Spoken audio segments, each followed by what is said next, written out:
Heel elevated, isometric squat. I'm using the stick to improve full body tension. Just testing my overhead grip just to make sure it feels good. As I squat down, my knees are driving past my toes. Heels are elevated.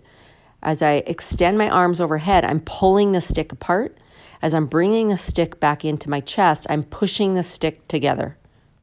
The amount of tension on the stick right now is what is comfortable and safe for you. Just think about being as strong and stable as possible.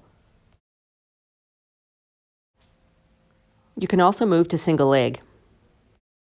This advances the movement. Think about creating tension through every muscle in the body. From start to finish, maintain each joint position with tension. As you raise the stick overhead, if you cannot maintain a stacked position with ribcage over the pelvis, then perform the movement with the stick in a lowered position. Progress the pattern by holding the stick overhead for a longer amount of time. The elevation of the heel is really dependent on the athlete. Work up to a longer isometric hold position or create more tension in the body if you're looking for a way to advance the pattern. On single leg, just don't ignore the back leg. Think about being long and strong from your heel all the way up to your head. Pull the stick apart as you raise overhead.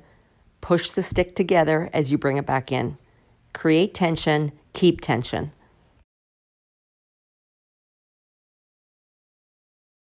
There's a couple options for the next pattern. The stick is placed between the floor and the wall. You can either do a tricep extension pattern or just hold that plank position.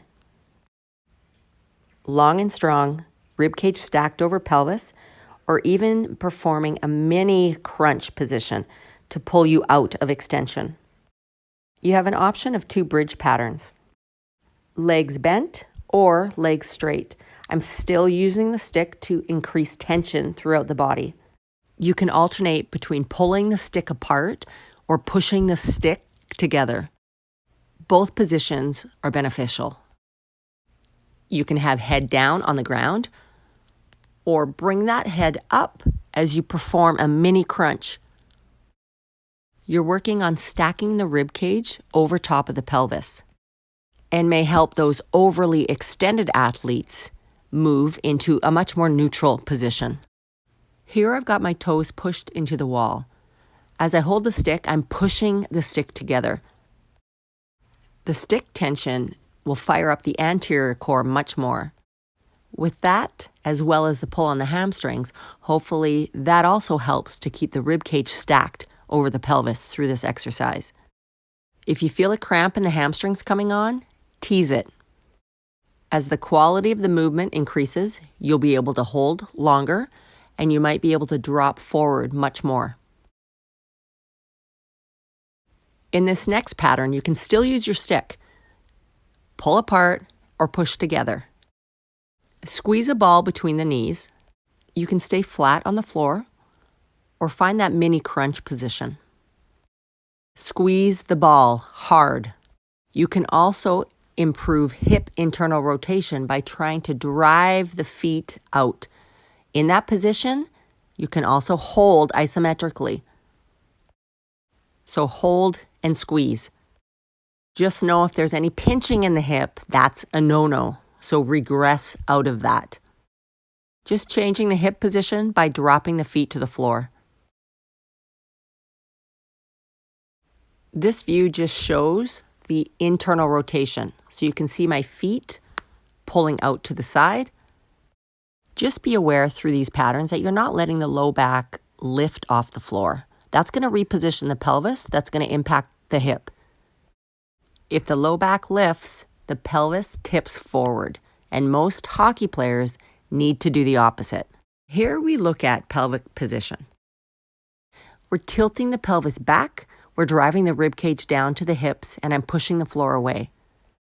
I'm creating full body tension and even leaning a little bit more forward to increase that tension. Another option, long and strong through the entire body. For a variety of movement, this next pattern, Hold with your palms up, plus also palms down. I'm not just lifting here. I'm thinking about being long and strong. So I'm trying to tense up every muscle in my body, especially everything behind me. To improve that feeling of tension, you can squeeze something between the legs. I'm not only pushing the hockey stick down towards my feet, I'm lifting up towards the ceiling. I'm pushing the stick together. I'm pulling the stick apart.